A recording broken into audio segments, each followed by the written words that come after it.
আমি সুস্মিতা। আজকের একটি নতুন ব্লগে সবাইকে অনেক স্বাগত। যে যেখান থেকে ভিডিওটি দেখছো আশা করছি সবাই খুব ভালো আর সুস্থ রয়েছো। তবে আমার শরীরটা আগের থেকে একটু ভালো হয়েছে, তো আশা করছি ধীরে ধীরে ঠিকও হয়ে যাব। যেমনটা তোমরা জানো সবাই যে আমরা এখন বাড়ি এসেছি আর এখন আছি আমি আমার শ্বশুর বাড়িতে।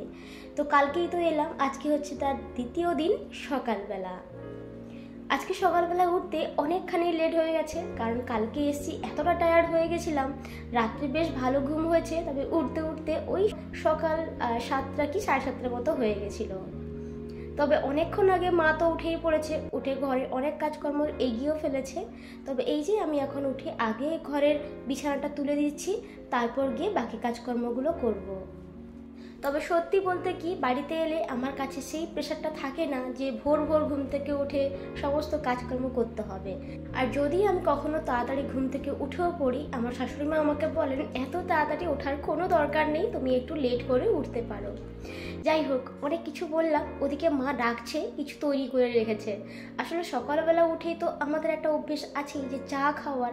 তবে বাড়িতে এলে না আমরা সবসময় প্রেফার করি যে কোনো শরবত খাবো, যেমন ওই পালুয়া কিংবা লেবুর শরবত। তবে মা আজকে করেছে ওই গাঁদা যে ফুল হয় তার পাতার শরবত। খেতে কিন্তু ভীষণ ইয়াম্মি হয়, আর না পেট বেশ ঠান্ডা করে। তো এদিকে হাজব্যান্ডকে 1 গ্লাস দিয়ে দিলাম, আর আমি এদিকে নিয়েছি হাফ মতো। তো এটা এখন খেয়ে নেব, আর তারপরে না আমি 1 কাপ কিন্তু লিকার চাও খেয়েছিলাম। তো যাই হোক, এদিকে বসে বসে খাচ্ছিলাম আর মায়ের সঙ্গে কথাও বলছিলাম যে আজকে ব্রেকফাস্টে কি খাওয়া দাওয়া হবে, কিংবা দুপুর আজকে কি রান্না হবে। তো এই সমস্ত টুকটাক কথা হচ্ছিল। আর এদিকে আমার বৌদি ভাই স্কুলে যাওয়ার জন্য একদম রেডি হয়ে গেছে, স্নান টান করে এই যে এখানে মন্দিরে পুজো দিচ্ছে। তো পুজো দিয়ে একদম খাওয়া দাওয়া করে বেরিয়ে যাবে। আর এদিকে আমরা সবাই মিলে তো বাইরে বসে একটু গল্প করছিলাম। তো তার মধ্যে আমাদের পাড়ার এক পিসি, তো উনি এসেছিলেন আমাদের গাছে ফুল তুলতে পুজোর জন্য। তো ওনাকে একটু ডেকে এই ফল মিষ্টি একটু জল দিলাম আর কি, দিয়ে এখন রান্নাঘরে চলে এলাম ভাতটা বসাবো বলে। অ্যাকচুয়ালি আজকে একটু তাড়াতাড়ি ভাত হচ্ছে, তবে সকাল সকাল আমাদের কেউ ভাত খায় না। আজকে মায়ের একটু সুগার টেস্ট করাতে হবে, তো ব্লাড নিতে আসবে। তো সময় দেওয়া আছে ওই সকাল 10টা 10:30টার মধ্যে। তো যেহেতু ফাস্টিংটা করা হবে না, আফটার মিল করানো হবে, তো তার জন্য 1 ঘন্টা আগে খেয়ে থাকতে বলেছে। তাই তাড়াতাড়ি করে ভাতটা বসিয়ে দিলাম। আর সঙ্গে করব একটু ঝিঙে আর আলু পোস্ত। অ্যাকচুয়ালি বাড়িতে তেমন সবজি ছিল না, তা মা বললো এটাই করে দাও, তাড়াতাড়ি হয়ে যাবে। তো চলো এখন খেতে বসি, ভীষণ জোরে খিদে পেয়ে গেছে। তবে তার আগে এদিকে বাবাকে খেতে দিয়ে দিয়েছিলাম, আর মা কিন্তু অনেক সকালে 2টো মুড়ি খেয়ে নিয়েছিল। তো চলো মা এখানে দেখি আমাদের জন্য কি কি জোগাড় যন্ত্র করে রেখেছে। মা না সকালে গিয়ে আমাদের জন্য চপ নিয়ে এসছে। আমি যখনই আসি আমার শাশুড়ি মা কিন্তু অবশ্যই বলে যে তুমি চপটা খাবে নাকি। আমার কিন্তু ভীষণ পছন্দের। আজকে তো বৃহস্পতিবার, নিরামিষ আমাদের বাড়িতে সবাই খায়, তো এটা কিন্তু নিরামিষ চপই। আর সঙ্গে দেখো শসা কেটে দিয়েছে, একটু চানাচুর, আর তার সঙ্গে রয়েছে এই আমের গুড়ের আচার। এই আচারটা কিন্তু আমি ভীষণ পছন্দ করি খেতে। তো চলো এখন পেট ভর্তি করে খাওয়া যাক। আর সঙ্গে কিন্তু ঘরের কাছের কাঁচা লঙ্কা রয়েছে। জাপানে কিন্তু আমরা কাঁচা লঙ্কা পাই, তবে সেটা তো ফ্রোজেন থাকে, সেই স্বাদটা কিন্তু মোটেও পাওয়া যায় না। আর এই তো খাওয়া দাওয়া করে রান্নাঘরে চলে এসেছি, আর রান্না কিন্তু প্রায় কমপ্লিট হয়েই গেছে। আর এই ঝিঙে আলু পোস্ততে আমি আলুটা কিন্তু আলাদা করে সেদ্ধ করে তার জলটা ফেলে দিয়েছিলাম, যাতে মা খেতে পারে, সেই জন্যই। তো এদিকে পোস্তটা প্রায় হয়ে গেছে, তো মাকে ডেকে বলছিলাম যে তুমি একবার টেস্ট করে দেখো নুন লঙ্কা সব ঠিকঠাক আছে কিনা। মা তো খেয়ে বললো ভীষণ সুন্দর হয়েছে। অমনি আমি কিন্তু গ্রিন সিগন্যাল পেয়ে গেছি। তাহলে এবার ভাতটা বেড়ে নেওয়া যাক। তো থালাতে অল্প করে ভাত নিয়েছি, আর সঙ্গে একটু ঝিঙে আলু পোস্ত দিয়ে দিয়েছি। তো চলো এখন এই ভাতের থালাটা মাকে গিয়ে দিয়ে আসি, তারপর এসে ওই বাকি রান্নাগুলো করব। তবে যেহেতু আজকে সবজি তেমনভাবে ছিল না, তাই বেশিরভাগটা একটু ভাজাভুজি আর তার সঙ্গে একটু ডালও হয়েছিল। তো রান্না বান্না করতে করতে আমাদের বাড়ির সব থেকে ছোট্ট সদস্য যে আজকে স্কুলে গেছিলো সকালে, তো চলে এসছে ওই 12টার মধ্যে। তো এসে পৌঁছে আমার সঙ্গে সারাক্ষণ রয়েছে। আমি যেখানে থাকি ও সেখানে থাকে, আমার কিন্তু ওর সঙ্গে সময় কাটাতে ভীষণই ভালো লাগে। তো এদিকে স্নান টান সেরে আমি নিজের মতো রেডি হচ্ছিলাম, আর ও আমার কাছে বসে একটু গল্প করছিল। ছিল। তবে আমার এই ছোট সদস্যের নাম কিন্তু এখনও জানাইনি। এর নাম হচ্ছে আদ্রিজা, যাকে আমরা ভালোবেসে ডাকি আদা জিরা। তবে আমি তো ওকে মাম্মা বলেই ডাকি। আমরা যেহেতু দুর্গাপুজোর সময় বাড়িতে গেছিলাম, তো ওর একটা আর্জি হচ্ছে যে কাকিমণি তুমি তো কোনোবারেই পুজোতে আসো না, তো এবারে কিন্তু তুমি বাড়িতেই থাকবে, আমার সঙ্গেই পুজো কাটাবে। আর ওর ওই মিষ্টি মিষ্টি কথাগুলো শুনতে না ভীষণ ভালো লাগে জানো তো। যখনই বাড়ি আসি আমার কিন্তু সময়টা বেশ ভালোভাবে কেটে যায়। তো চলো, এদিকে জামা কাপড়গুলো মেলানো হয়ে গেছে, সবাই কিন্তু খাওয়ার জন্য একদম রেডি। ভাতটা বেড়ে নিই।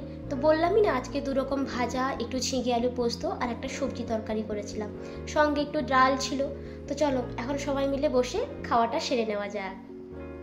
আর যেমনটা তোমাদেরকে বলেছিলাম যে এই বছর আমরা দুর্গাপুজোতে বাড়ি এসেছি, তো সেই অনুসারে আমাদের দুজনের খুব ইচ্ছে ছিল যে এবছর সবার জন্য খুব ভালো করে একটু শপিং করব, মানে এই বাড়ি আর ওই বাড়ি, দু বাড়ির জন্য। আর এর একটা বড় কারণ হলো যে আমাদের বিয়ের এই 4 বছরে এবছর কিন্তু আমরা প্রথম বাড়ি এসেছি এই পুজোতে। তাই এটা একটা অনেক বড় কারণ বলতে পারো যে এবছর সবার জন্য শপিং করার। তো এখানে আমি রেডি হব, তো তার আগে দেখতেই পাচ্ছ যে আমি এখানে এক গাদা সোনার গয়না নিয়ে বসে পড়েছি। আসলে যেহেতু আমি বাড়ির বাইরে থাকি, তো সেজন্য আমার সঙ্গে কোনো গয়না আমি রাখি না। আমার সমস্ত গয়না কিন্তু আমার শাশুড়ি মায়ের কাছেই থাকে। তো সেই সূত্রে আমি যখন আবার বাড়িতে আসি, তো আমাকে সেই গয়নাগুলো বের করে দেয় পরার জন্য। তো আজকেও তাই সেই রকমই হয়েছে, মা এখানে সমস্ত কিছু বের করে দিয়েছে যে যেটা ভালো লাগবে সেটা পরবো আর কি। আর আজকে যেহেতু আমি এই যে শপিং করে বাবার বাড়ি যাব, তো মা বললো খালি হাতে যেও না, গেলে মোটেও ভালো লাগে না, একটু ভরা হাত ভালো লাগে আর কি। তাই এখানে আমি সোনার শাখা পলা, এক হাতে একটা বালা আর হাতে একটি নোয়া পরে নিয়েছি, ব্যাস এটুকু পরলেই এনাফ, আর তেমন একটা কিছু দরকার নেই। আর আমার না টুকিটাকি সোনার জিনিস পরতে কিন্তু ভীষণই ভালো লাগে। আর শাড়ির সঙ্গে দেখবে এগুলো একটু পরলে বেশ মানে ভালো লাগে আর কি, নিজেকেও ভালো লাগে। তো এই তো আমি এই শাড়িটা পরেছি। আর এই শাড়িটা কিন্তু আমার শাশুড়ি মায়ের, আমার বড় ননদ জামাই ষষ্ঠীতে মাকে দিয়েছিল। তো আমি একটা নিজের শাড়ি বের করেছিলাম, কিন্তু মা আমাকে কিছুতেই পরতে দিল না, বললো তুমি আজকে এই শাড়িটাই পরবে।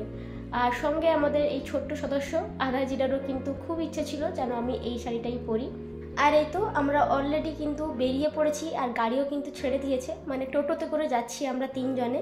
যেহেতু শপিং করতে যাচ্ছি, একা একা শপিং করতে ভালো লাগে না। আর মায়েরও শরীরটা না ভীষণ খারাপ ছিল, আজকে যদিও একটু শরীরটা ভালো আছে আমাদেরকে দেখে। আর তার জন্য মাকে বললাম তুমি চলো, আর তার সঙ্গে বাচ্চা মেয়েটাও রয়েছে। আর দেখবে শপিং একা একা করতে কিন্তু একটুও ভালো লাগে না, সঙ্গে যদি সবাই থাকে তাহলে দেখবে বেশ মজা লাগে। আর এই তো সঙ্গে কিন্তু হাজব্যান্ড যাচ্ছে বাইকে করে, ও সামনে এগিয়ে গেল। আর তোমরা কিন্তু অনেকেই আমাকে কমেন্টে জিজ্ঞাসা করেছো যে আমার বাড়ি কোথায়। আমার বাড়ি হচ্ছে নইপুর গ্রাম, পটাশপুরের কাছে। আর এখন আমরা যাচ্ছি শপিং করতে এগরা। এগরাতে নতুন স্মার্ট বাজার হয়েছে, তো এখানে ঢুকে কিন্তু আমরা অনেক কিছু শপিং করেছি, আর ঘরে টুকটাকি জিনিসপত্র কেনা হয়েছে। তবে এতটাই ব্যস্ত হয়ে গেছিলাম না, তার ভিডিও কিন্তু একটুও করা হয়ে ওঠেনি। তারপরে এখানে চলে এসেছিলাম স্বদেশ বস্ত্রালয়ে। যারা এগরার কাছাকাছি থাকো তারা কিন্তু অনেকেই জানো এই স্বদেশ বস্ত্রালয়ের কথা। আমরা এখানে প্রায় সময় শপিং করতে আসি। হ্যাঁ বাবা আছে, কিন্তু আছে বাবা কালার, ওই কালারও আছে। কাকি বলি কোন কালারটা নেই? এইটা এইটা কোনটা না 80 টাকা করে। এইটাই এইটাই নেবে। তো আমি এখানে সবার জন্য শাড়ি চুজ করছিলাম, ও আমার জন্য শাড়ি চুজ করছিল যে কোনটা আমাকে ভালো লাগবে। এটাই হচ্ছে ভালোবাসা। যাই হোক, এখানে প্রত্যেকের জন্য এক এক করে শাড়ি চুজ করছিলাম। এই যে শাড়িটা দেখতে পাচ্ছ, এই শাড়িটা না মায়ের খুব ভালো লেগেছে। আর শাড়িটা এতটাই হালকা, এতটাই পাতলা, গায়ে দিলে যেন মনে হবে না যে গায়ে কিছু পরে রাখা আছে। তো যাই হোক, সবার জন্য কিন্তু শাড়ি নিয়ে নিয়েছি। দিয়ে এখানে নিচে এসেছি, মা একটি ব্লাউজ নেবে, আরও কিছু টুকিটাকি জিনিসপত্র কেনা হবে। তবে মা যে ব্লাউজটা নিতে চাইছে সেই ব্লাউজটা বা সেই কালারটা কিন্তু আমরা মোটামুটি পেলাম না, অনেক খোঁজা হয়েছে। আর আমাদের কাছে সময়টা এতটাই কম ছিল যে অন্য দোকানে গিয়ে কিছু খুঁজবো সেটাও কিন্তু আমাদের কাছে সময় ছিল না।